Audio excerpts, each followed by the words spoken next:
खेला कैसे हो सके जान ले बाका कोरा में खो सके। ज़्यादा प्यार मिल रहा है और फिल्म ने कई रिकॉर्ड भी जोड़े हैं इसमें। और सबसे बड़ी बात है कि इस फिल्म के गाने भी अभी ट्रेंडिंग में है। इंस्टा पे जोरों शोर से रील बना रहा है पूरा क्रिएटर। यूट्यूब पे भी लगभग रोज 22 लाख 23 लाख व्यूज़ भी जा रहे हैं और फिल्म भी काफ़ी अच्छे से चल भी रहे हैं।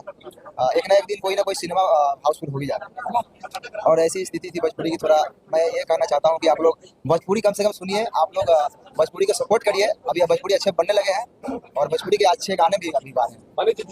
हेलो दोस्तों, नमस्कार। मैं पिंटू आर्यन आपका भाई और आप देख रहे हैं जोश बिहार। जी हाँ दोस्तों, मैं बता दूं कि जोश बिहार में मैं लगातार आप लोगों के लिए भोजपुरी फिल्म इंडस्ट्री से जुड़ता हुआ खबर देकर आता हूं। दोस्तों मैं बता दूं कि लगातार आप लोग हमारे साथ बने रहिएगा।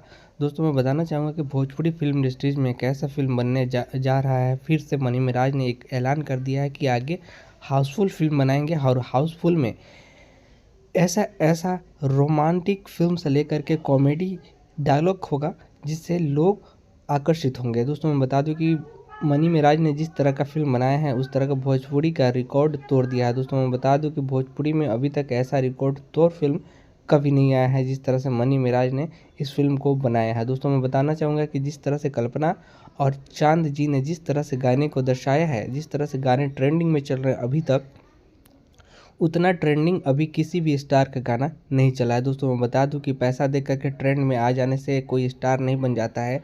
हालांकि मैं बात कर रहा हूं पवन सिंह खेसारी लाल यादव के लिए। दोस्तों मैं बता दूं कि पवन सिंह खेसारी एक विवादित सिंगर है और ये विवाद से ही आगे बढ़ते हैं। इन लोगों के लिए कोई मायने नहीं रखता है कि पब्लिक में कि क्या रिस्पांस जा रहा है और उस रिस्पांस को इन लोगों को कोई प्रतिक्रिया नहीं होती है। दोस्तों मैं बता दूं कि ये लोग चाहते हैं कि किसी तरह से मार्केट में बने रहें। उसी तरह का इन लोगों का बुखार छुड़ाने के लिए मनी मिराज ने एक ऐसा फिल्म बना दिया है जिसके वजह से इन लोगों का नैया पार नहीं लगने वाला है। दोस्तों मैं बता दूं कि लगातार इसी तरह का काम करने वाले मनी मिराज ने कॉमेडी के से दिल में जगह बनाए लोगों के दिल में और इसी तरह का फिल्म लगातार लेकर आ रहे हैं। तो मिलेंगे अगले वीडियो में दोस्तों, तब तक के लिए आप इस वीडियो को लाइक करके शेयर कीजिए। धन्यवाद।